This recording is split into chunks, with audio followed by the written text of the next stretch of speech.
উত্তরবঙ্গের বন্যা পরিস্থিতি খতিয়ে দেখতে বঙ্গ বিজেপির তরফে বিপর্যস্ত এলাকায় গিয়ে হাজির হন মালদার বিজেপি সাংসদ খগেন মুর্মু ও শিলিগুড়ির বিধায়ক শঙ্কর ঘোষ। তাদের উপর হামলা চালায় একদল দুষ্কৃতী। সেই হামলায় সাংসদ এবং বিধায়ক দুজনেই রক্তাক্ত হন।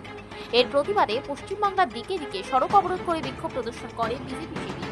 সোমবার সন্ধ্যায় বাঁকুড়ার কেরানীবাঁধ বাইপাসে বাঁকুড়ার বিজেপি বিধায়ক নীলাদ্রি শেখর দানার নেতৃত্বে জাতীয় সড়ক অবরোধ করে টায়ার জ্বালিয়ে চলে বিক্ষোভ।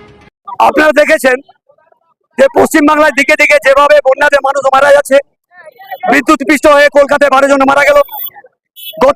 গত পরশুদিন উত্তরবঙ্গে ভয়াবহ বন্যা, সেই নদীতে কোনো সংস্কার নেই, নদীর ব্রিজগুলির কোনো সমস্যা নেই, সব ভেঙে পড়েছে।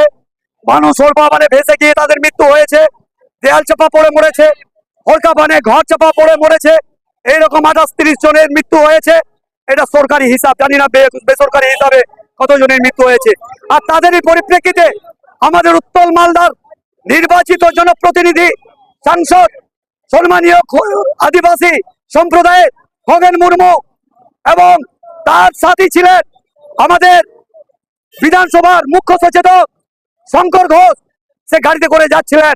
এই মমতা তার যাওয়ার গতিপথকে, ত্রাণ দিতে যাওয়ার গতিপথকে রুদ্ধ করার জন্য এবং সেখানে একটা উত্তেজনা সৃষ্টি করার জন্য, যেহেতু 26-এর নির্বাচন, যাতে নির্বাচন ভণ্ডুল হয়, যাতে মানুষ ঘর থেকে না বেরোতে পারে, তার জন্য আজকে সাংসদকে আজকে যেভাবে অ্যাটাক করেছে, যেভাবে মারধর করেছে, মাথা ফাটিয়েছে, আজকে যেভাবে রোহিঙ্গাদেরকে রাস্তায় নামিয়েছে, ওইখানে তৃণমূলের নির্বাচিত প্রতিনিধিদের দ্বারা উস্কি দিয়ে তাদেরকে যেভাবে রাস্তায় নেমেছে, তারই প্রতিবাদে আজকে আমরা বাঁকুড়া রাজপথে অবরুদ্ধ করতে বাধ্য হয়েছি।